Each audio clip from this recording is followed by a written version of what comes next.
여의도 순복음 안산교회 평신도 성경학교입니다. 오늘은 잠언서에 대해서 알아보도록 하겠습니다. 잠언은 비교와 비유로 보편적인 경험과 진리를 표현하는 진술입니다.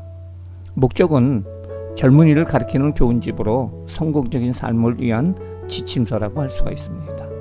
지혜와 훈계를 깨닫게 하고 명철의 말씀을 깨닫게 하고 슬기로운 삶을 살게 하고 어리석음을 슬기롭게 하고 여러가지 비유와 진리를 통해서 오면말을 깨닫게 합니다. 저자는 솔로몬이고요. 내용은 인간의 품성과 행위에 관심이 있습니다. 지혜로운 삶을 강조를 하고 있어요. 다양한 주제를 통하여 살아있을 때에 경건한 삶의 보상을 받는다고 말하고 있고요. 야훼라는 말이 87번 나오는 것처럼 하나님의 본성과 사역과 충복에 대해서 말하고 있습니다.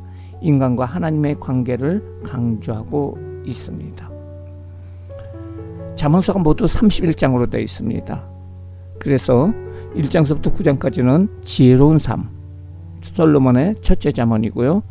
10장서부터 31장은 생활에서의 교훈을 얘기를 하고 있습니다.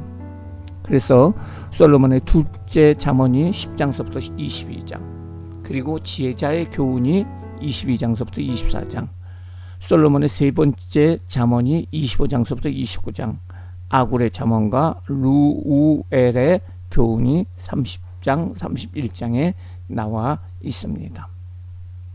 우리가 구체적으로 말씀을 보면서 알아보도록 하겠습니다.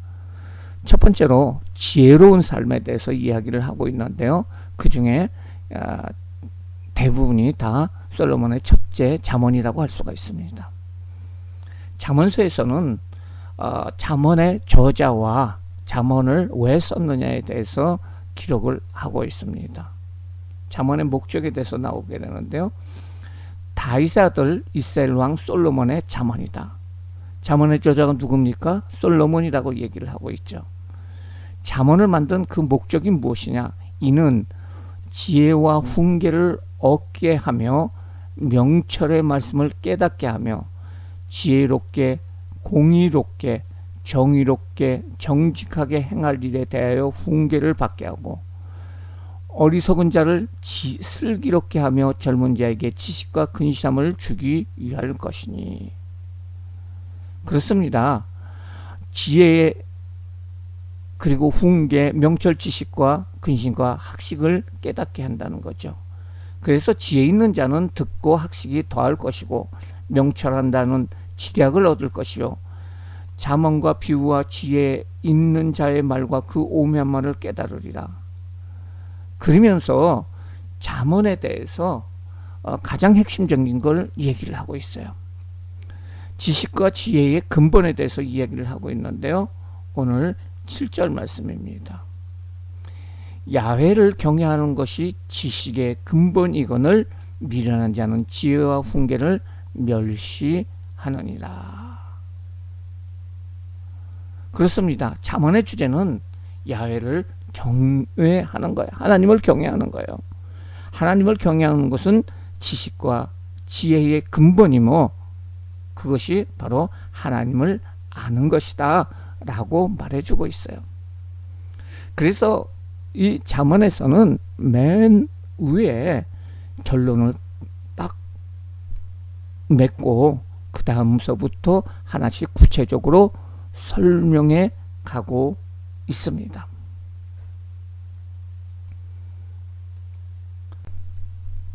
이제 1장 8절서부터 7장 29절까지는 삶의 경험에서 얻는 교훈들에 대해서 이야기를 하고 있습니다. 오늘 8절 말씀에 보면은 내 아들아 내 아비의 교훈을 들으며 내 어미의 법을 떠나지 말라.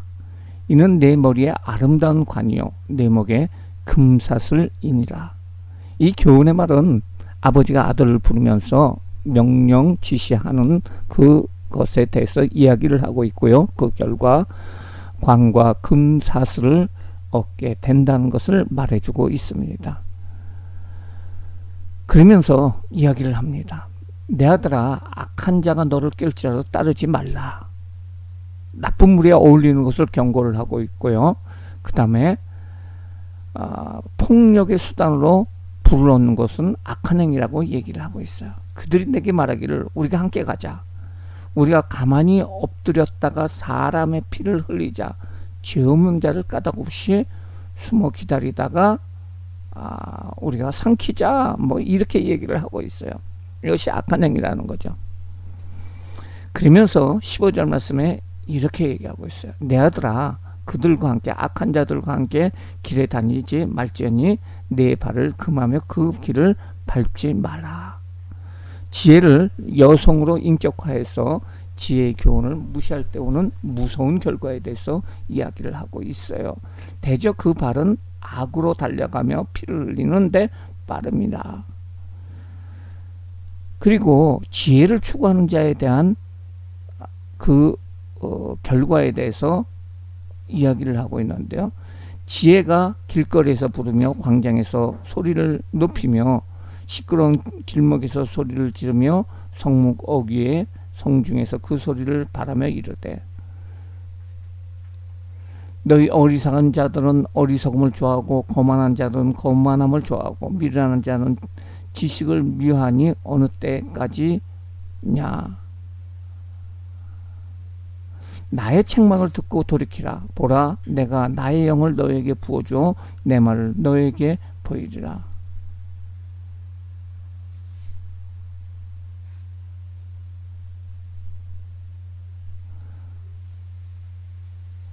대저 너희가 지식을 미워하며 여호와 경외를 즐거워하지 아니하며 나의 교훈을 받지 아니하고 나의 책망을 없이 여겼다라. 그러므로 자기 행위의 열매를 얻게 된다. 내 말을 듣는 자는 평안히 살며 재앙의 두려움이 없이 안전하리라. 지혜를 추구하는 자에게 주어지는 결과는 영혼의 평안과 악한 행위와 사특한 자의 계교에 빠지지 않는 것이라고 말해주고 있습니다. 이제 지혜의 말씀에 순종하는 자의 복에 대해서 2장에서 이야기를 해주고 있는데요. 말씀을 보면은요, 내 아들아, 내가 만일 나의 말을 받으며 나의 계명을 내게 간직하면 내 귀를 지혜에 기울이며 내 마음을 명철에 두며 지식을 불러 구하며 명철을 얻으려고 소리를 높이며 은을 감춘 것 같이 너희를 구하며 감추진 보화를 찾는 것 같이 그것을 찾으며 여호와를 경외하기를 깨달으며 하나님을 알게 되리니 대저 여호와는 지혜를 주시며 지식과 명철을 그 입에 내심이라. 그렇습니다. 지혜를 얻는 방법은 하나님을 찾는 것이다 라고 얘기하고 있고요. 또한 지혜의 도덕적인 유익에 대해서 6절서부터 이야기를 하고 있습니다. 하나님께서 그 길을 보호하시고 보존하신다 라고 얘기를 하고 있어요. 그뿐 아니라 또한 하나님께서 지켜주신다는 거예요. 근신이 너를 지키며 명철이 너를 보호하리라. 또한 지혜의 축복에 대해서 3장에 이야기를 하고 있는데요. 내 아들아, 나의 법을 잊지 말고 내 마음으로 나의 명령을 지키라. 그리하면 그것이 네게 장수가 되며 많은 애를 누리게 하며 평강을 더하리라. 장수와 평강을 더한다는 거예요. 또한 귀중히 여김을 받게 되고요. 하나님의 인도를 받게 되고 건강과 물질을 얻게 되고 아버지의 사랑을 얻게 된다. 지혜를 통해서 받는 축복에 대해서 이야기를 해주고 있습니다. 그리고 지혜의 고귀함에 대해서 13절서부터 이야기를 하고 있는데요. 지혜는 창조의 그 일에 같이했다는 거예요. 지혜를 얻는 자와 명철을 얻는 자는 복이 있나니 이는 지혜를 얻는 것이 은을 얻는 것보다 낫고 그 이익이 천국보다 나으리라. 지혜는 진주보다 귀하니 내가 삼하는 모든 것으로 이와 비교할 것이 없다. 그 오른쪽에는 장수가 있고 왼쪽에는 부귀가 있다. 그 길은 즐거운 길이요 그의 지름길은 다 평강이다. 지혜를 얻는 자에게 생명나무라. 지혜를 가진 자는 복되도다. 여기 보면은요 생명나무라고 얘기를 하고 있습니다. 여호와께서 지혜로 땅의 터를 놓으시며 명철로 하늘을 견고히 세우셨고 그의 지식으로 깊은 바다를 갈라지게 하고 공중에 이슬이 내리게 하셨다. 내 아들아 완전한 지혜와 근신을 지키고 이것이 내 눈 앞에서 떠나지 말게 하라. 그리하면 그것이 내 영혼의 생명이 되며 내 목의 장식이 되리라. 그렇습니다. 지혜가 주는 축복과 지혜의 고귀함에 대해서 이야기를 하면서 지혜를 가지라고 이야기를 하고 있습니다. 그 다음에 보면은요, 아들들아 아비의 훈계를 들으며 명철을 얻기에 주의하라. 내가 선한 도리를 너에게 전하니 내 법을 떠나지 말라. 지혜를 얻으라는 거예요. 그러면서 아버지가 내게 가르쳐 이르기를 내 말을 내 마음에 두라. 내 명령을 지키라. 그리하면 살리라. 내가 유약한 의아들이었는데 그 아버지가 가르치기를 그 명령을 지키라. 그러면 살리라 라고 얘기를 했다는 거죠. 그러면서 지혜를 얻으며 명철을 얻으라. 내 입의 말을 잊지 말며 어기지 마라. 지혜를 버리지 말라. 지혜가 너를 보호하리라. 지혜를 사랑하라. 그 지혜가 너를 지키리라. 지혜가 제일이니 지혜를 얻으라. 내가 얻는 모든 것을 가지고 명철을 얻을지어라. 지혜를 높여라. 그리하면 너를 높여두리라. 만일 그를 품으면 그가 영화롭게 하리라. 그렇습니다. 여기 말씀에 나와 있는 것처럼 바로 지혜를 얻는 방법에 대해서 이야기를 하고 있고요. 그 다음에 악한 친구를 사귀지 말라라고 얘기를 하고 있습니다.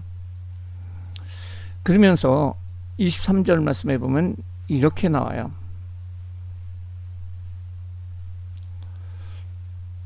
모든 지킬 만한 것보다도 내 마음을 지키라. 생명의 근원이 여기에서 남이라. 마음을 지키라고 이야기를 하고 있고요. 또한 5장 1, 2절 말씀에 보면은 내 아들아 내 지혜에 주의하며 내 명철에 내 귀를 기울여서 근신을 지키며 내 입술로 지식을 지키도록 하라.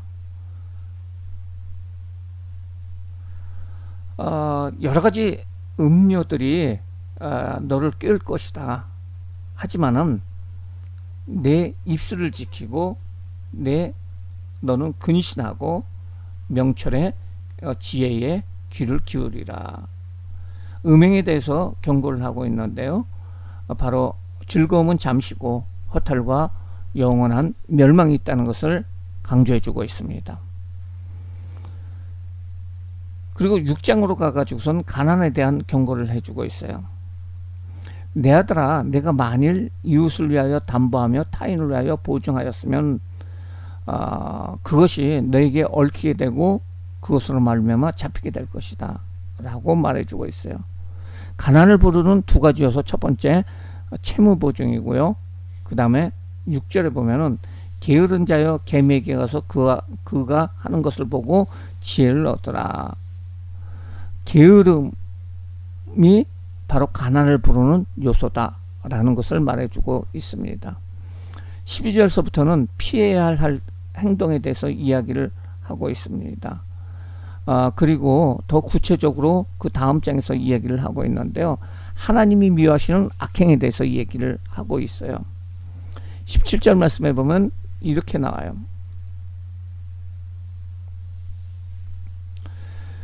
야훼께서 미워하시는 것 곧 그의 마음에 싫어하시는 것이 7가지니 6 내지 7가지입니다. 그 중에 교만한 눈과 거짓된 혀와 무지한 자의 피를 흘리는 손과 그 다음에 악한 계계를 꾀하는 마음과 빨리 악을 행하는 발과 거짓으로 말하는 망령된 증인과 형제 사이를 이간한 것이라 라고 말해주고 있죠. 이것처럼 오늘 17절서부터 19절까지 말해주는 것, 교만한 눈이라는 것은 바로 교만이 죄의 근원이라는 것을 말해주고 있고요. 그 교만은 하나님의 심판을 받게 됩니다. 거짓은 바로 하나님은 진리이므로 거짓을 미워하신다는 거죠.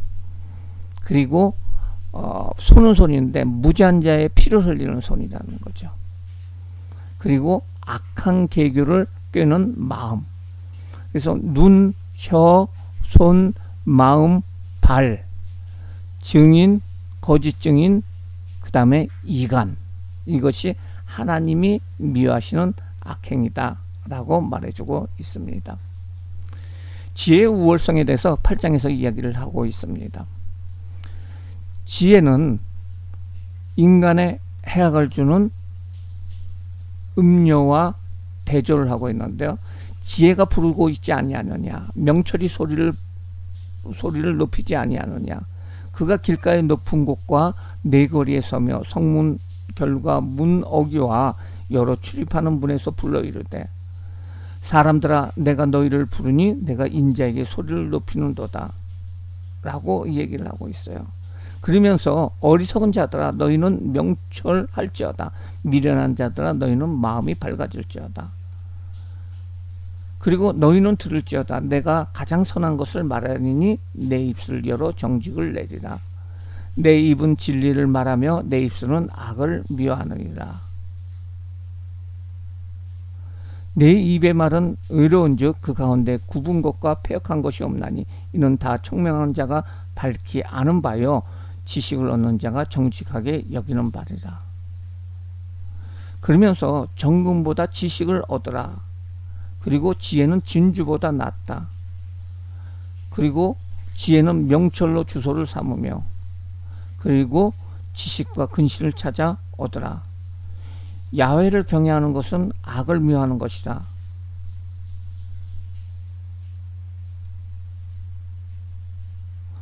그 지혜로 말미암아 재상과 존귀한 자 곧 의로운 재판관들이 다스리리라. 나를 사랑하는지라 나의 사랑을 입으며 나를 간절히 찾는 자가 나를 만날 것이다. 부귀가 내게 있고 장구한 재물과 공의도 그러하니라. 내 열매는 금이나 정금보다 더 나으며 내 소득은 순금보다 나으니라. 이렇게 얘기하면서 지혜의 우월성에 대해서 이야기를 하고 있습니다. 그러면서 지혜를 얻는 삶 자체가 물질을 추구하는 삶보다 더 가치가 높다는 것을 말해주고 있습니다.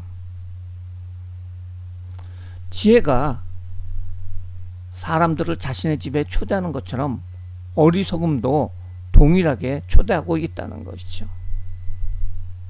그러면서 지혜의 초대에 응하면은 하나님을 경외하는 자로 더욱 지혜로워진다는 것입니다.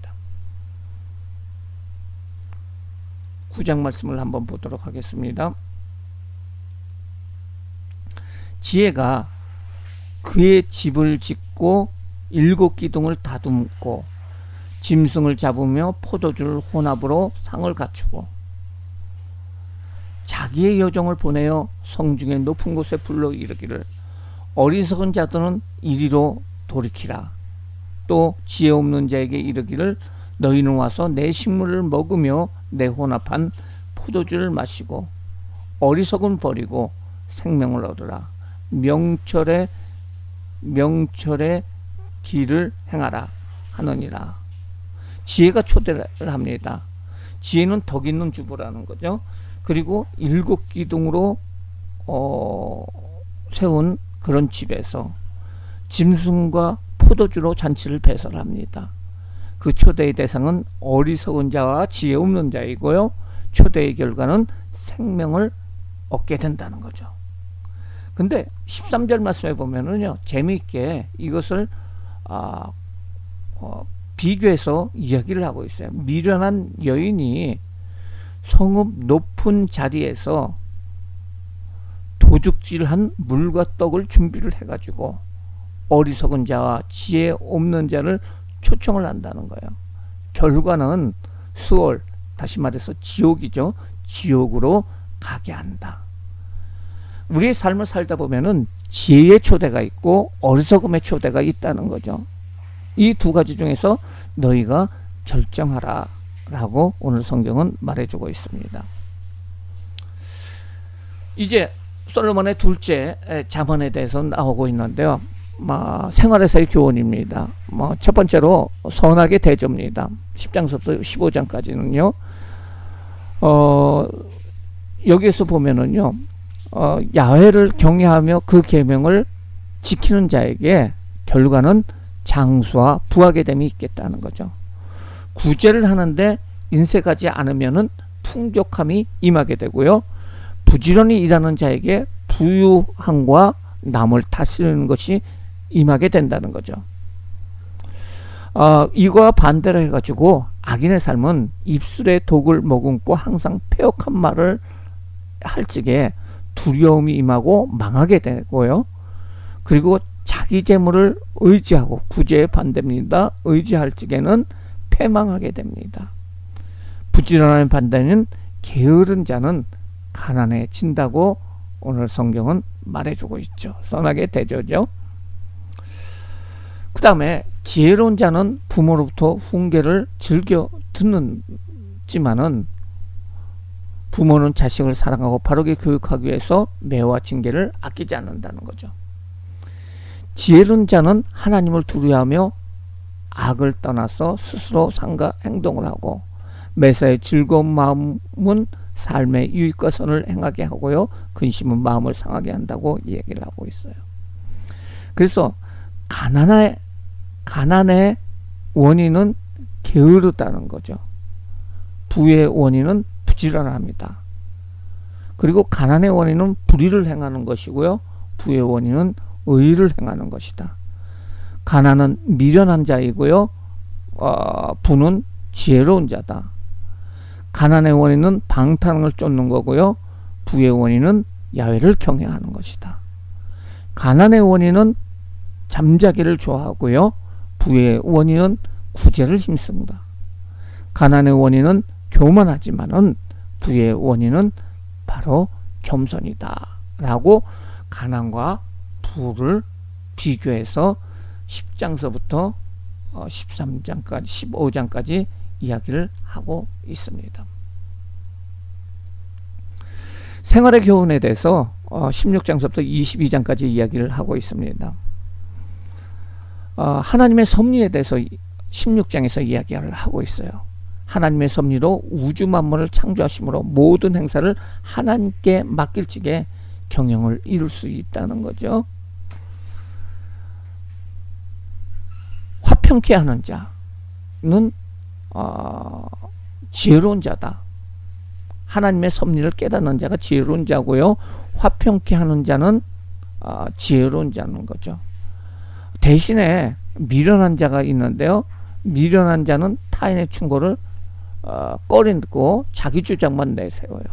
명철한 자는 교훈을 듣기를 원하며 귀가 열려 있다는 거죠.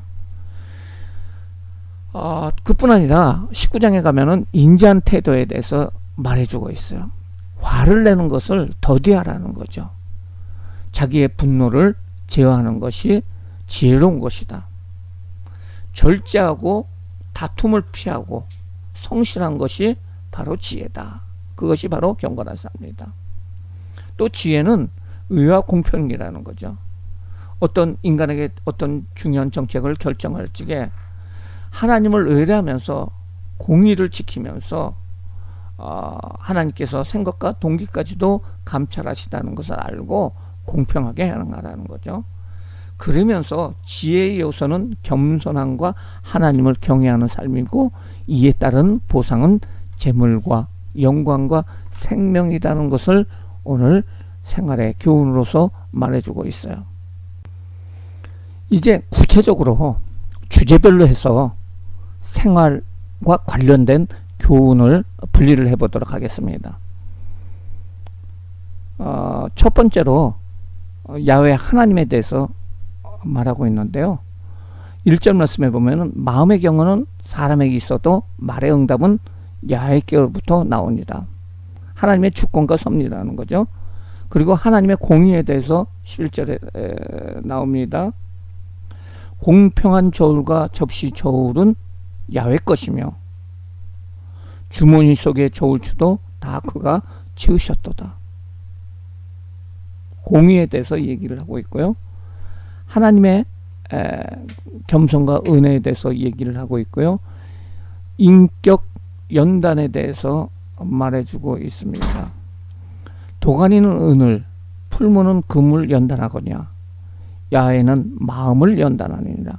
사람들의 마음을 연단하시는 분은 하나님이시다. 또 마음을 감찰하시는 분도 하나님이세요. 사람 행위가 자기 보기에 모두 깨끗하여도 야훼는 심령을 감찰하시느니라. 하나님이라는 주제를 가지고 생활에 어떻게 교훈하느냐, 그것을 말해주고 있고요. 이 세상에는 지혜로운 자와 미련한 자가 있다는 거죠. 그래서 지혜의 길과 미련한 자의 길에 대해서 이야기를 하고 있는데요. 16장 16절 말씀에 이렇게 나와요. 지혜를 얻는 것이 금을 얻는 것보다 얼마나 나은고, 명철을 얻는 것이 은을 얻는 것보다 더욱 나으리라. 악을 떠나는 것은 정직한 자의 큰 길이니 자기의 길을 지키는 자는 자기의 영혼을 보존하느니라. 자, 하나님 말씀을 주의하는 것이 좋은 것을 얻는 것이고요. 마음에 지혜롭고 입이 선한 자는 남에게 유익을 주고요. 명철한 자는 생명을 얻고 미련한 자는 징계를 받고요. 슬기로운 말을 하고 남에게 지식을 더하고요. 선한 말은 마음과 몸에 건강을 준다라고 얘기를 하고 있습니다. 반면에 미련한 자의 악인의 길은 어떻습니까? 17장 12절 말씀에 보면 이렇게 나와요.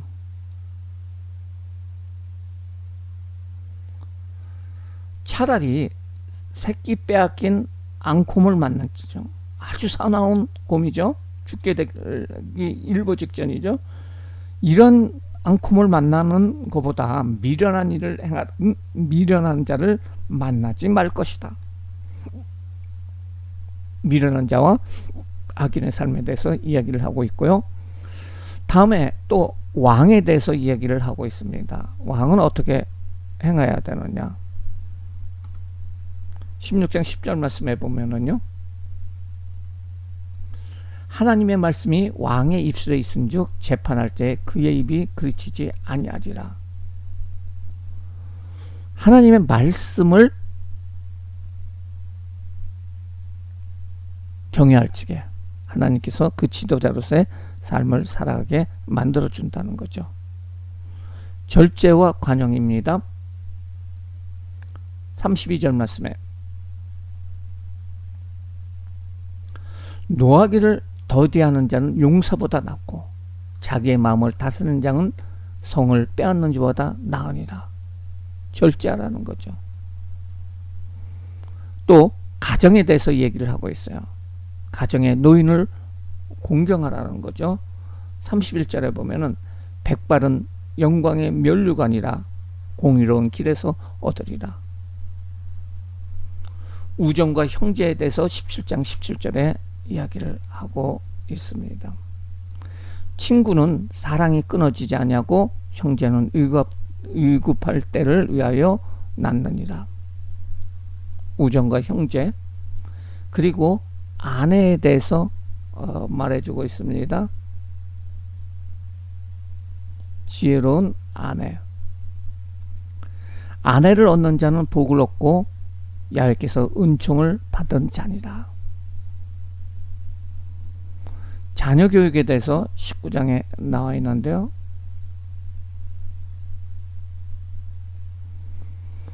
내가 내 아들에게 희망이 있는즉 그를 징계하되 죽일 마음은 두지 말라. 너는 공고를 들으며 훈계를 받아라. 그리하면 내가 필경 지혜롭게 되리라.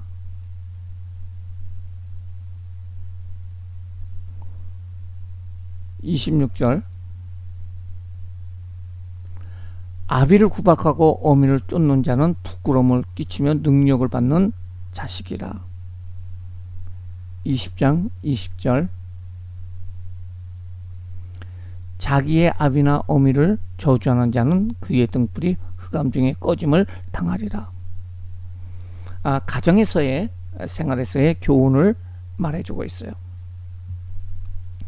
화목과 화평에 대해서도 말해주고 있는데요.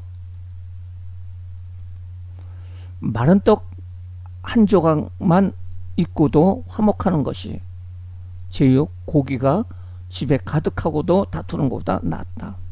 화평하라고 얘기하고 있어요. 16장 26절 고되게 일하는 자는 식욕으로 말미암아 애쓰나니 이는 그의 입이 자기를 독촉하느니라. 열심히 일하라는 말입니다.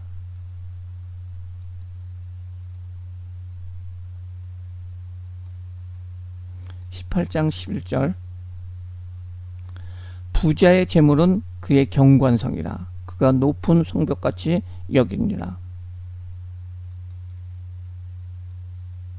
30절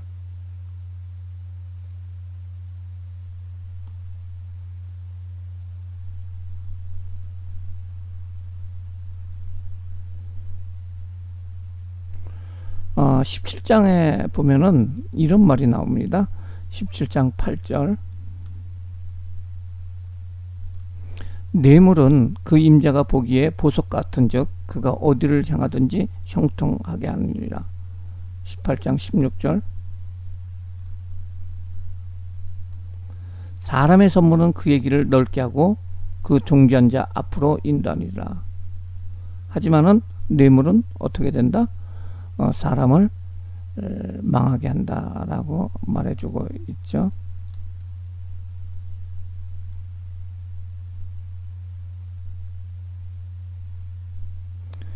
눈이 높은 것과 마음이 교만한 것과 악인이 형통하는 것은 다 죄니라 라고 말해주고 있어요. 17장 9절 말씀입니다.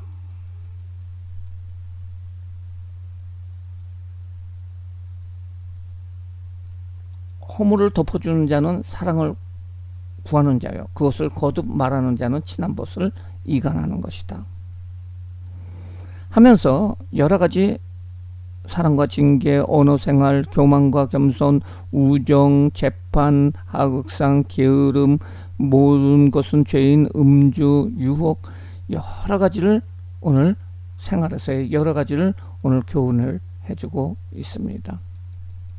술에 대해서 말하기를 포도주는 거만하게 하는 것이요 독주는 떠들게 하는 것이라. 이에 미혹되는 자마다 지혜가 없느니라.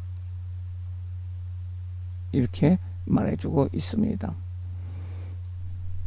이것처럼 생활의 지혜에 대해서 이야기를 해주고 있고요. 22장서부터 24장까지는 지혜자의 교훈에 대해서 이야기를 하고 있습니다. 22장에 보면은 지혜자의 말씀에 귀를 기울여 듣고 새기고 전하라는 거죠. 그리고 23장에 보면 절제를 하라는 거죠. 탐욕과 육신의 쾌락을 버리는 절제 삶을 살아라. 지혜롭고 정직하게 행하며 하나님을 경외하고 술 취함을 피하고 음료의 유혹에 빠지지 않는 자가 되라고 23장에 이야기를 하고 있고요. 24장으로 넘어가지고 지혜의 유익에 대해서 이야기를 하고 있어요. 성공적인 삶과 꿀과 같은 역할을 하고 영혼의 건강과 즐거움을 누리게 하는 것이 지혜다라는 것을 24장에 말하고 있습니다.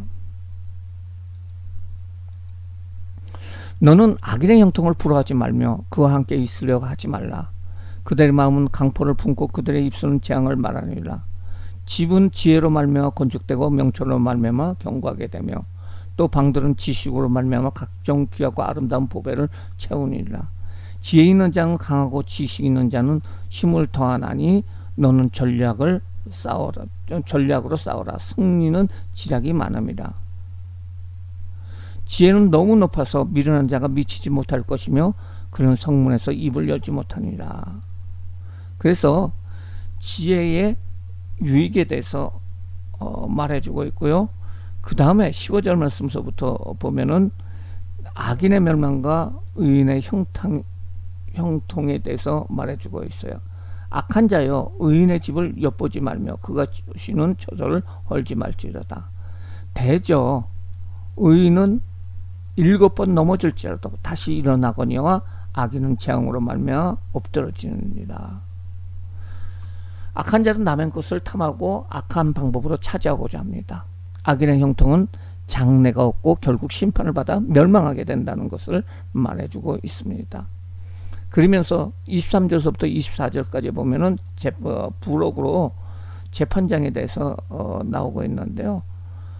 이것도 지혜로운 자의 말씀이라. 재판할 적에 낯을 보아 주는 것이 옳지 못하니라.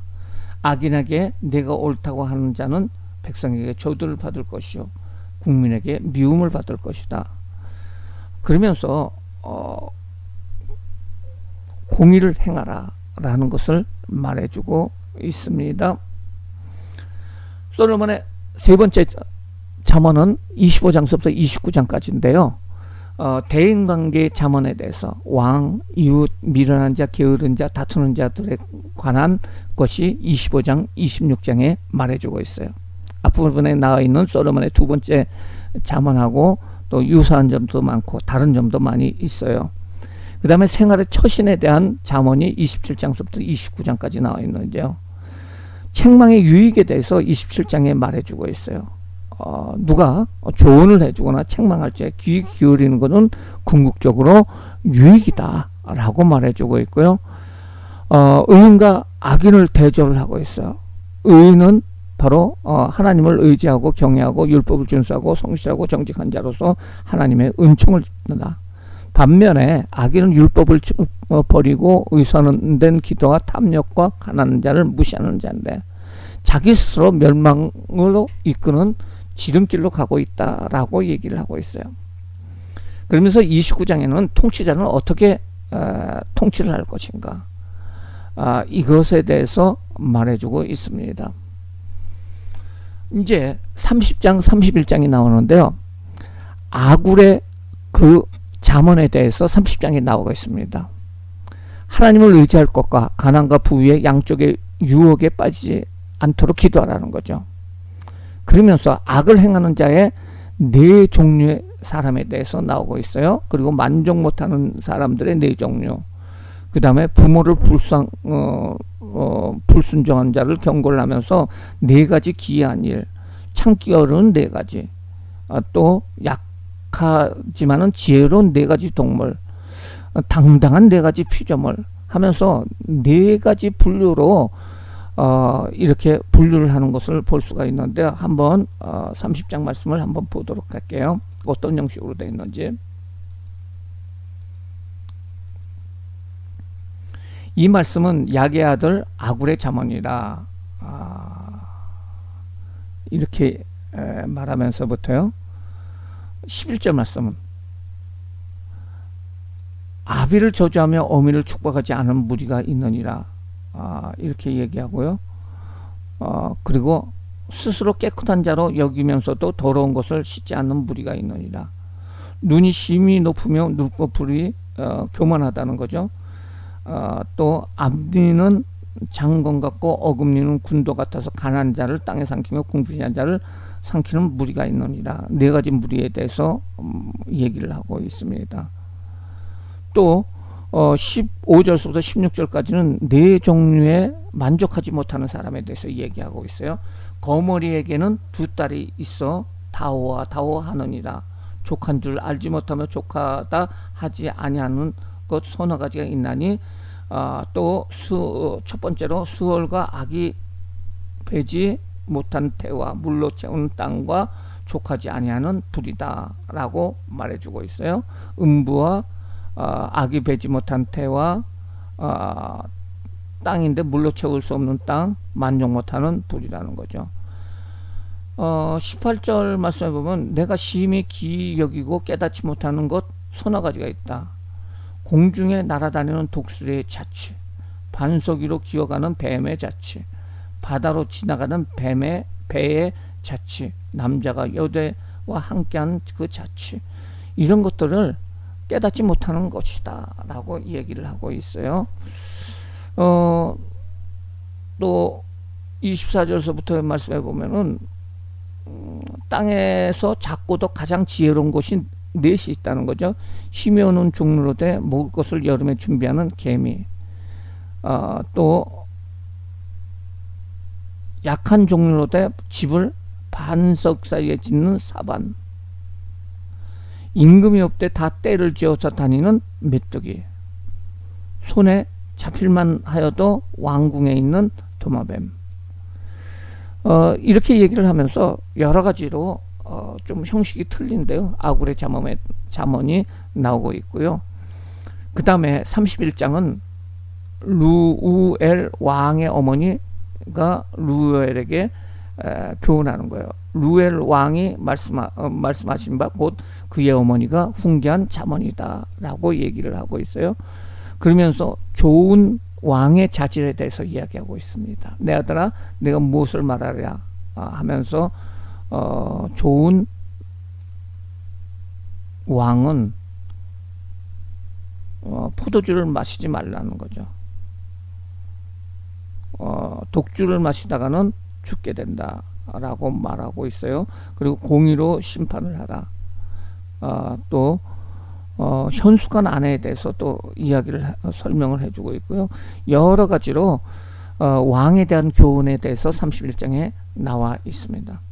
이것처럼 잠언은 생활 중에 어떻게 살아가는 것이 지혜인가 라는 것을 말해주고 있고요. 제일 중요한 것이 하나님을 경외하는 것이 바로 지혜의 근본이다 라고 말하고 있습니다. 잠언의 적용과 실천입니다. 성도 간의 교제 가운데 실수나 잘못에 대해서 지적해주는 책망의 소리를 어떻게 받아들여야 될까요? 그것에 대해서 우리가 마음을 삐지거나 그렇지 않으면 마음에 불편하게 생각하지 말고 그것을 잘 받는 우리들 되기를 바랍니다. 지금 삶 가운데서 씻어내야 할 내적인 더러움이 무엇인가에 대해서 우리는 생각을 해봐야 됩니다. 야훼 하나님에 대한 그 경외심을 불신자에게서 찾을 수 없는 경외심은 불신자에서 찾을 수 없는 신앙인의 삶에서의 특징입니다. 인간의 마음은 모든 악의 근원이 되기도 하고 선의 원천이 되기도 합니다. 우리의 삶이 어떤 상황에서도 마음을 지키며 나갈 적에 하나님의 뜻대로 모든 일이 합력하여 선을 이루리라 믿습니다. 전도서에 대해서 우리가 알아보도록 하겠습니다. 전도서는 사람의 모든 노력과 수고가 결국은 헛되다는 것을 고백하고 있습니다.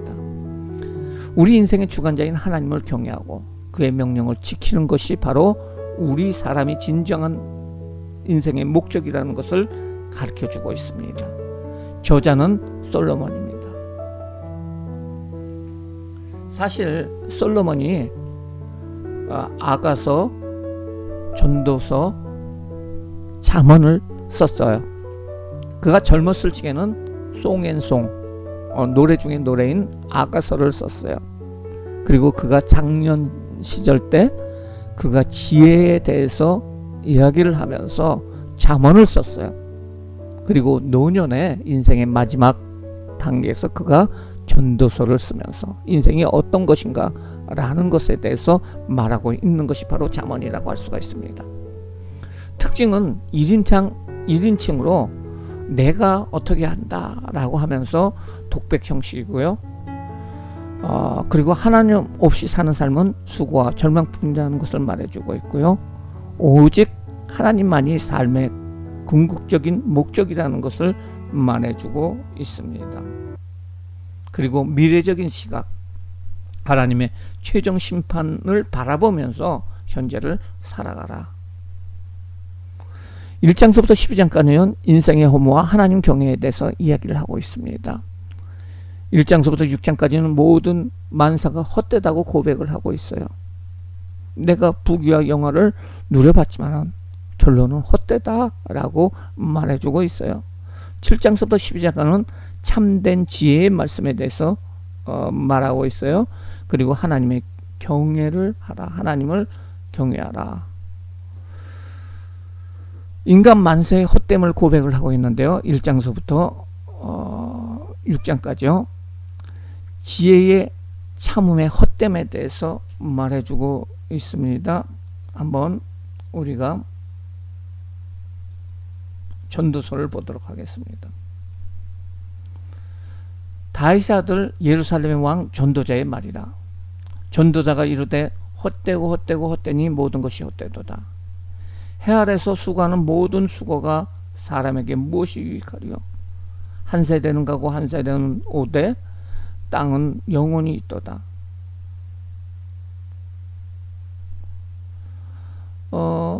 이미 있던 것이 후에 다시 있겠고 이미 한 일을 후에 다시 할지어다. 해 아래는 새 것이 없다.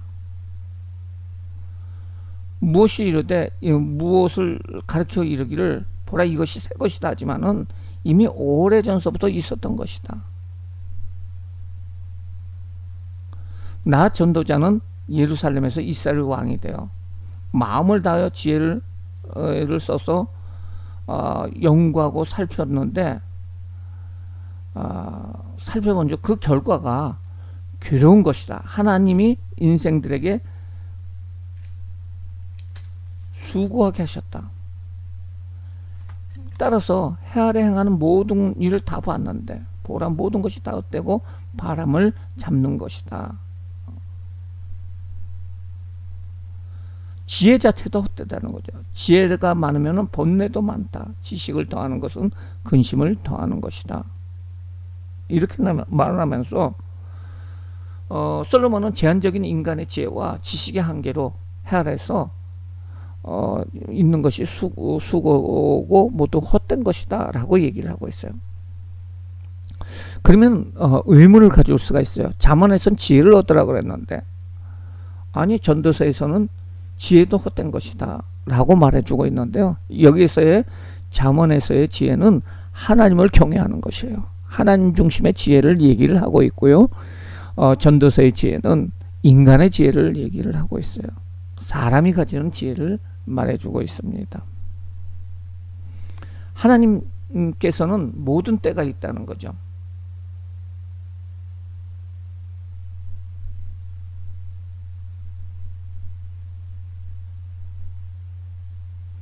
내가 해 아래 내가 한 모든 것을 미워하노니 이는 내 뒤를 이가 남게 됩니다. 그래서 해 아래서 모든 수고에 대해 내가 마음에 실망하였도다.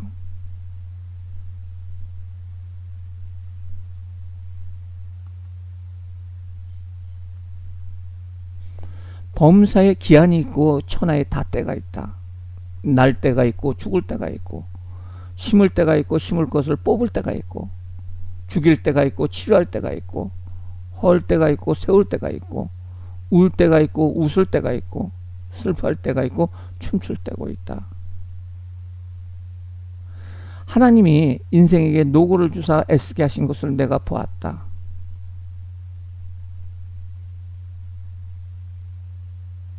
그러면서 사람마다 먹고 마시는 것과 수고함으로 낙을 누리는 그것이 하나님의 선물인 줄 내가 알았다라는 거죠.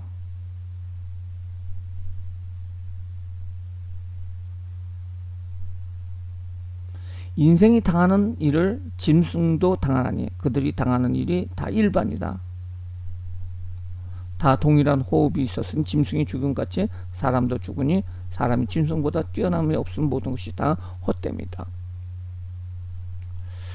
하나님이 적절한 때를 정해 주셨지만은 인간은 그것을 알지 못하고 오직 인간이 할 수 있는 일은 하나님의 주신 선물인 그 휘락을 누리는 것일 뿐이다 라고 말해주고 있어요.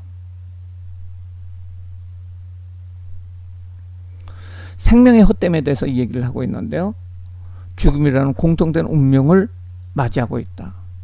그리고 정치 권력의 헛됨에 대해서 인간의 노력도 새 정치 권력자의 등장으로 마음속에 사라져 버린다는 거죠. 아무리 훌륭한 왕이라고 할지라도 그 다음에 왕이 나타나면은 그 전의 것은 아무 소용이 없다 라고 말을 하면서요. 인간 만사의 헛됨을 1장부터 6장까지 고백하고 있는데요. 지혜와 참음의 헛됨, 인간의 수고와 재주의 헛됨, 생명의 헛됨, 정치 권력의 헛됨, 인간 예배의 헛됨도 얘기를 하고 있어요. 그렇기 때문에 기도와 소원을 조심하라는 거죠. 재물이 헛되다는 거죠. 인간이 죽음을 넘어서 재물을 가져갈 수 없기 때문에 재물을 쌓아두는 것도 헛되다는 거죠. 오직 하나님께서 주신 그 좋은 것을 누리며 그것을 즐기며 사는 것이 더 낫다라고 말하고 있어요. 7장서부터 12장까지는 참된 지혜의 말씀이에요. 모든 인간은 형통과 공고를 경험하기 때문에 하나님을 의지하고 삶을 적극적으로 즐기며 나가야 된다는 거죠. 7가지 더 나은 인생의 모습에 대해서 얘기를 하고 있는데요. 좋은 이름이 좋은 기름보다 낫다. 죽는 날이 출생하는 것보다 낫다. 초상집에 가는 것이 잔치집에 가는 것보다 낫다. 책망을 듣는 것이 노래 부르는 것보다 낫다. 일의 끝이 시작보다 낫다. 참는 마음이 교만한 마음보다 낫다라고 얘기를 하고 있어요. 그러면서 형통한 날과 공고한 날이 반복되고 있는데요. 우리가 우리의 삶을 적극적으로 즐기며 살아야 된다라고 말해주고 있습니다. 그리고 우리가 어느 지나친 낙이나 지나친 의로움을 갖는 것이 아니라 그것을 경계하면서 중용의 삶을 살아야 된다는 거죠. 그러면서 하나님을 경외하는 삶을 살아야 된다라는 것을 말해주고 있습니다. 한번 보겠습니다. 7장.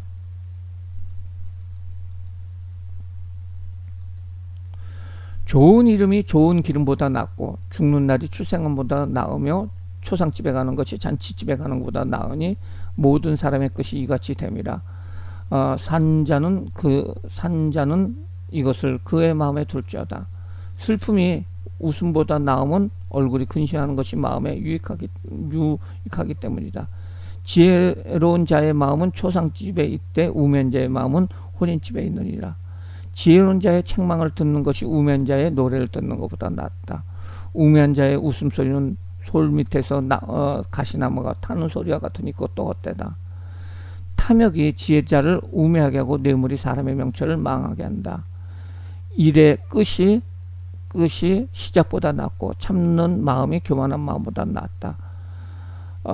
급한 마음으로 노를 바라지 말라는 거죠. 이렇게 얘기를 하고 있다가 15절 말씀에 보면 내가 험한 날을 사는 동안 내가 모든 일을 살펴보았더니 자기의 의로움에도 불구하고 멸망하는 의인이 있고 자기의 악행에도 불구하고 장수하는 악인들이 있다. 지나치게 의인이 되지 말며 지나치게 지혜자도 되지 말며 어찌하여 스스로 패망하게 하느냐. 지혜롭게 악인이 되지 말고 지혜롭게 우매한 자도 되지 말라. 어찌하여 기한전에 죽으려 하느냐. 이렇게 얘기를 하고 있어요. 다 경계를 하면서 결론적으로 하나님을 경외하라는 거죠. 현실에서 받는 보상과 형벌의 원칙에 대해서 얘기를 하고 있어요. 궁극적으로는 의인은 보상을 받고 악인은 형벌을 받는다는 거죠. 즐겁게 사는 것이 하나님께서 우리에게 주신 복이다, 분복이다 라고 이야기를 하고 있는데요. 한번 보시면 누가 지혜자 같으면 누가 사물의 이치를 아는 자냐. 사람의 지혜는 그의 얼굴에 광채를 낸다 있는 거죠. 그리고 얼굴에 사나운 것을 변하게 한다. 이렇게 얘기를 하고 있고요. 9장이에요. 이 모든 것을 내가 마음에 두고 이 모든 것을 살펴본즉 의인들과 지혜로운 자들이나 그들의 행위나 다 하나님의 손안에 있으니 사랑을 받았는지 그 미움을 받았는지 사람이 알지 못하는 것은 모두 그들의 미래의 일들이다라고 얘기해요. 현재 가지고는 알지 못한다는 거죠.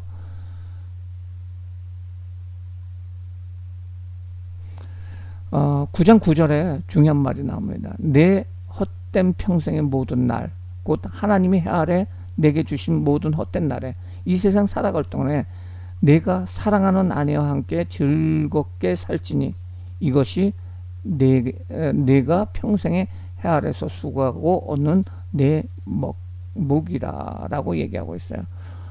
이전 성경에는 분복이라고 얘기하고 있는데요. 가정을 이루며 사는 것이 하나님의 큰 복이다. 그것을 누리며 살라라고 말해주고 있습니다. 그리고 지혜자와 우매자를 비교를 하고 있는데요. 지혜자가 우매자보다 삶에서 더 나은 영향을 미친다. 지혜로운 태도로 게으르지 말고 성실하고 삶을 즐기며 권세자를 존중하라는 거죠. 우매한 자의 특징은 입술로 자기를 멸망시킨다. 입술이 자기의 말로 자기를 멸망시킨다는 거죠. 말을 많이 한다는 거죠. 사람을 고나게 한다는 거죠. 11장서부터 나오는 말씀은요, 하나님과 사람의 일의 구분이에요. 인생에서 경험되는 것은 사람의 결정에 의해 주도되기보다는 하나님의 역사를 통해서 이루어진다는 거죠. 그렇기 때문에 인간은 최선을 다해 그 자신의 일을 감당하라는 거죠. 11장 말씀을 보겠어요.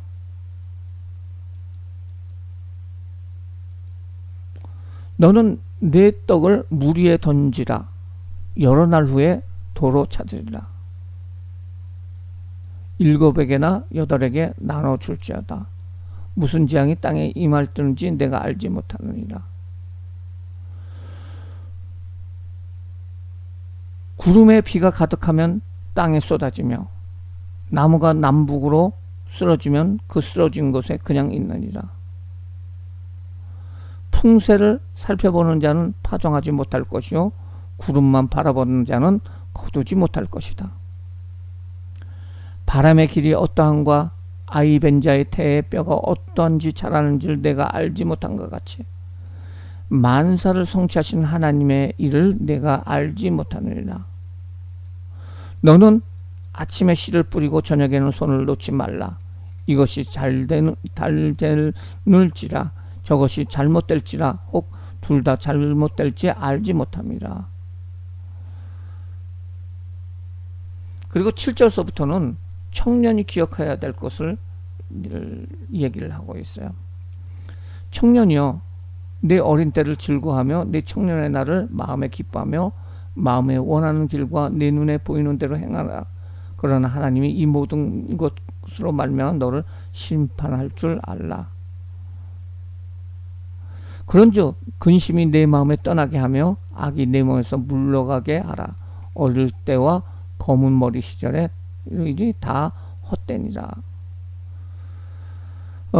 청년들이 죽음을 맞이할 것과 자신이 선택한 일에 책임지는 것과 시간이 덧없이 지나가는 것을 기억하라는 거죠. 사람의 능력과 쇠퇴하는 것이 청년 때 적극적으로 자신을 인생을 즐기고 누리라고 말해주고 있습니다. 12장은 하나님 경외에 대해서 말해주고 있는데요. 너는 청년의 때 너의 창조주를 기억하라 라고 청년에 대해서 이야기를 하고 있고요. 9절 말씀에 보면은요, 전도자는 지혜자이어서 여전히 백성들에게 지식을 가르쳤고 또 깊이 생각하고 연구하여 잠언을 많이 지었고, 전도자는 심써 아름다운 말을 구하였으나 진리의 말씀을 정직하게 기록하였다. 지혜자의 말씀은 채찍과 같고 잘 박힌 목과 같고 한 목재가 주는 것과 같다. 내 아들아, 이것서부터 경계를 받아라. 많은 책으로 짓는 것은 끝이 없고 많이 공부하는 것은 몸을 피곤하게 한다. 일의 결국은 다 드러나 하나님을 경외하고 그의 명령을 지킬지어다. 이것이 사람의 본분이라. 하나님은 그의 모든 행위와 모든 은밀한 일을 선악간에 심판하시니라. 하나님은 심판의 하나님이시기 때문에 하나님을 경외하고 살아야 된다. 이것이 인생의 본분이다 라고 결론적으로 공고를 해주고 있습니다. 전도서를 우리가 보면서 오늘 하루도 세상의 부와 명예와 권력만을 얻기 위해서 살지 않았는지 우리가 돌아보기를 바랍니다. 하나님께서 우리에게 건전한 기쁨과 즐거움을 허락하셨는데 지금 그것을 누리고 있습니까? 누리시며 살아가시기 바랍니다.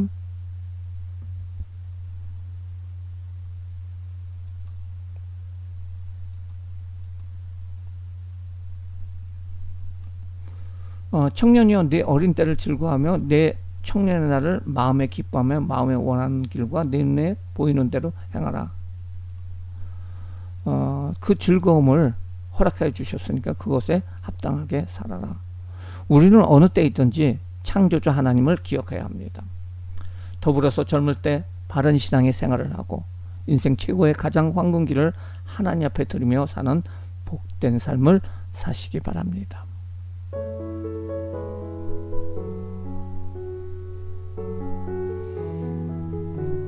아가서입니다.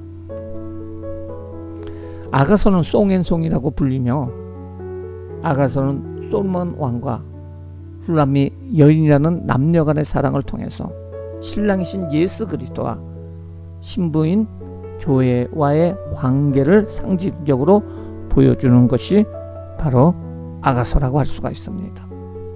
저자는 솔로몬이고요. 하나님께서 인간에게 주신 선물인 남편과 아내의 사랑에 대해서 노래하는 책입니다. 은유와 또 연상, 상상력을 자극하는 그런 내용들이 있습니다. 하나님에 대한 직접적인 언급이 없지 않은 예수 그리스도와 교회 사이의 언약적인 관계를 상징적으로 보여주고 있습니다. 사랑하는 자와 사랑받는 자, 그리고 주변의 인물들이 번갈아가며 노래하는 방식으로 쓰여져 있습니다. 히브리인들은 아가서를 6월절에 읽었는데요. 이는 애굽에서 이스라엘을 구원해 주신 하나님의 사랑을 기억하면서 읽었다고 합니다. 모두 이 아가서 성경은 8장까지 되어 있는데요. 사랑의 시작에 대해서 1장부터 5장까지 이야기를 하고 있어요. 그래서 사랑이 시작이 됐고 결혼을 했다는 거죠. 그런데 5장에 가서는 갈등이 생깁니다. 신부가 신랑을 잃어버렸죠. 그리고 다시 만나게 됩니다. 그리고 사랑이 자라간다라고 말해주고 있어요. 아가서 내용 해석함에 있어서 여러 가지 측면에서 해석을 하는 방법이 있는데요. 그 중에 이제 한 가지가 이렇게 해석하는 것입니다. 솔로몬에게 예루살렘 북쪽에 포도원이 있었어요. 이 땅을 두 아들과 한 딸을 둔 과부에게 소작을 주었어요.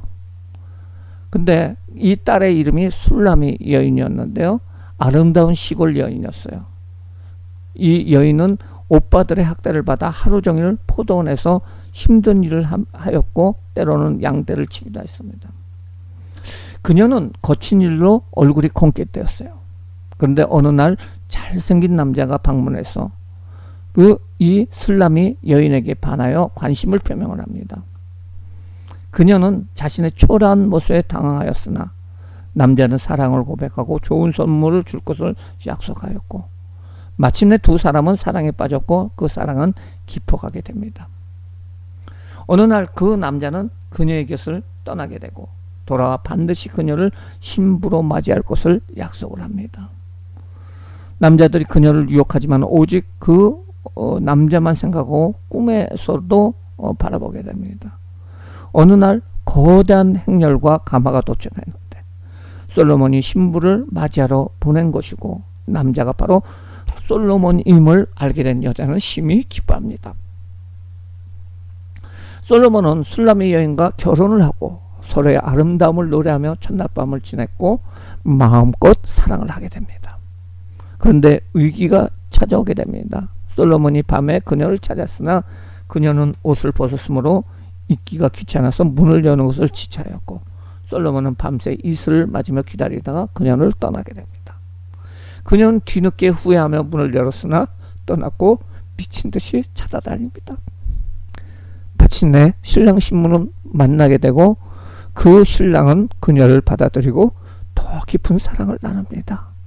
그녀는 신랑 친구들 보는 앞에서 아름답게 춤을 추고 신랑 친구들은 그녀의 아름다움을 노래하고 있습니다. 위기를 극복한 이들의 사랑은 더욱 성숙해졌고 서로 자기를 주기를 원했습니다. 신랑과 신부는 시골집으로 내려갑니다. 그리고 첫사랑을 다시 확인했고 언약을 통해서 맺은 사랑은 죽음보다 강한 것으로 성숙됩니다. 신부는 자기를 키워준 오빠들에게 선대하기를 부탁하고 좋은 대우를 해줍니다. 신랑 신부는 서로 원하고 의지하는 사이가 되어갑니다. 이제 구체적으로 우리가 교재에 있는 내용을 중심으로 한번 알아보도록 하겠습니다. 아가서는 그렇게 중요한 것은 아니지만은 제일 중요한 것이 아가서에 있는 신랑 대신 예수 그리스도, 그리고 신부인 우리라는 그 관점에서 우리가 성경을 봐야 될 수 있습니다. 1장서부터 5장까지는 사랑의 시작입니다. 1장서부터 2장까지는 그 중에서 사랑의 몰입입니다.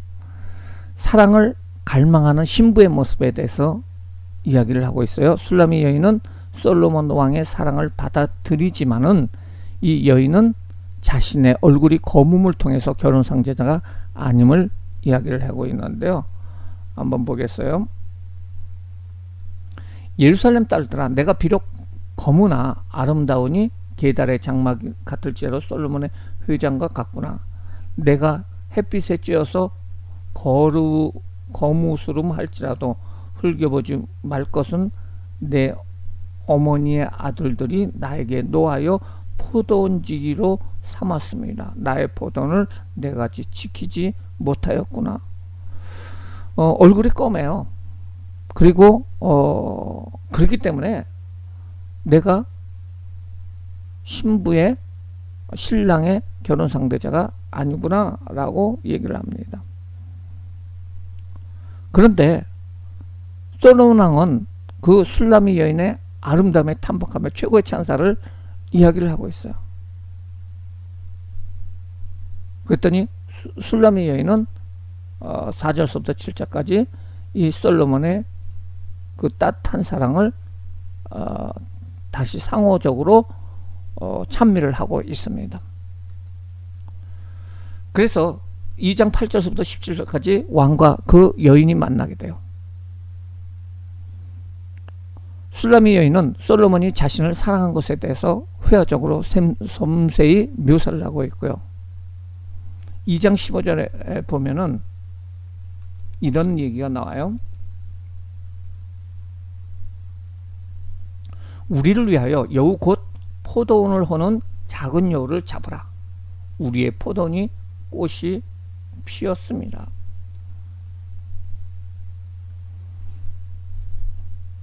옛날에 조영기 목사님께서 이 제목으로 명설교를 하신 적이 있습니다. 가정을 이루는데 그 가정을 허무는 여우가 있다는 거예요.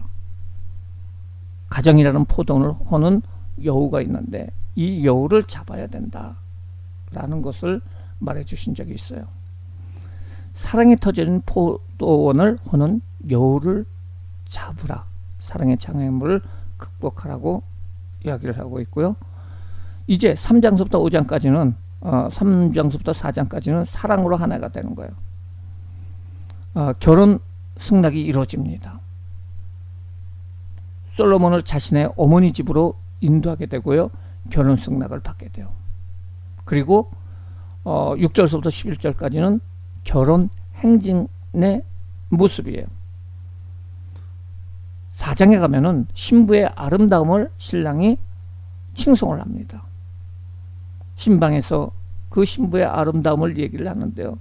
그 눈은 비둘기 같고 머리털은 길랏 염소 같고 이는 쌍태 낳은 암양 같고 입술은 홍색 실과 같고 입은 어여쁘고 뺨은 석류 한쪽과 같고 목은 다윗의 망대와 같고 유방은 쌍태 노루 새끼와 같고 코는 레바논의 망대와 같고 배꼽은 포도주 가득 둥근 장과 같고 허리는 밀당과 같고 다리는 구슬과 같고 키는 종려나무와 같다 하면서 신부가 신랑을 칭송을 하는 모습이 나옵니다. 5장에서는 사랑에 대한 갈등이 나오는데요. 신랑을 잃은 신부의 슬픔에 대해서 나옵니다.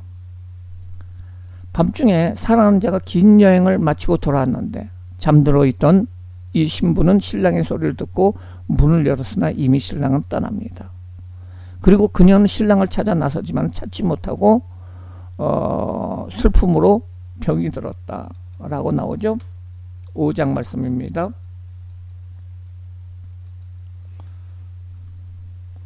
내 누이 내 신부야. 내가 내 동산에 들어가서 나의 몰약과 사랑하는 친구들을 많이 마시려 하면서 내가 잘지라도 마음을 깨웠는데 나의 상한 자의 소리를 들었구나.